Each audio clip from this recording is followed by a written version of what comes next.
কোটা আন্দোলন শুধু কোটার বিরুদ্ধে মেধার আন্দোলন না, আন্দোলনটা বেকারত্বের চাল ডাল আর ভাতের। শুধু 30% মুক্তিযোদ্ধা কোটা না, সব ধরনের কোটাকেই সংস্কার করা নিয়ে ভাবার এখনই সময়। 56% কোটা বহালের দাবি কি মুক্তিযুদ্ধ তথা সংবিধানের আদর্শের সাথেই সাংঘর্ষিক হলো না? 1972 সালে যখন কোটার প্রবর্তন করা হয়, দেশে তখন জেলার সংখ্যা 17টি। মুক্তিযোদ্ধা ও মেধা সব মিলিয়ে তখন কোটার সংখ্যা ছিল মাত্র 35টি। এখন 64টি জেলার কোটা, নারী কোটা, মুক্তিযোদ্ধা কোটা, উপজাতি কোটা, প্রতিবন্ধী কোটা, মেধা কোটা, সব যোগ করলে মোট কোটার সংখ্যা দাঁড়ায় 258টি। পৃথিবীর কোথাও এত বেশি কোটার সংখ্যা নেই। আমাদের পার্শ্ববর্তী দেশ ভারতেও কিন্তু কোটা আছে, কিন্তু সেখানে পরিবারের যে কোনো একজন যদি কোটার ব্যবহার করে ফেলে তাহলে বাকিরা আর পারবে না। অনগ্রসর পরিবারের হাল ধরতে সরকারের পক্ষ থেকে কোটা হলো একটা সাপোর্ট, যা একবার ব্যবহারযোগ্য। তাহলে আমাদের দেশের কোটার সিস্টেম কি সেভাবেও বিবেচনা করে দেখা যায় না?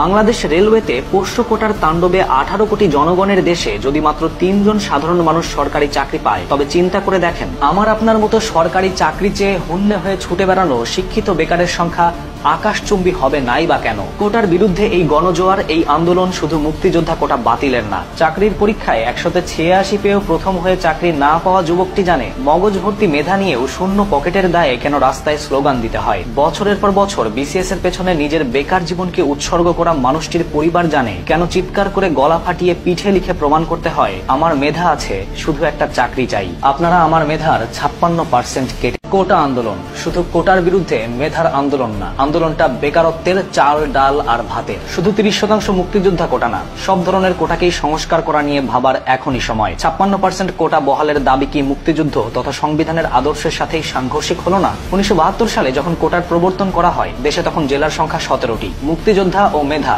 সব মিলিয়ে তখন কোটার সংখ্যা ছিল মাত্র 35টি। এখন 64টি জেলার কোটা, নারী কোটা, মুক্তিযোদ্ধা কোটা, উপজাতি কোটা, প্রতিবন্ধী কোটা, মেধা কোটা, সব যোগ করলে মোট কোটার সংখ্যা দাঁড়ায় 258টি। পৃথিবীর কোথাও এত বেশি কোটার সংখ্যা নেই। আমাদের পার্শ্ববর্তী দেশ ভারতেও কিন্তু কোটা আছে, কিন্তু সেখানে পরিবারের যে কোনো একজন যদি কোটার ব্যবহার করে ফেলে তাহলে বাকিরা আর পারবে না। অনগ্রসর পরিবারের হাল ধরতে সরকারের পক্ষ থেকে কোটা হলো একটা সাপোর্ট, যা একবার ব্যবহারযোগ্য। তাহলে আমাদের দেশের কোটার সিস্টেম কি সেভাবেও বিবেচনা করে দেখা যায় না?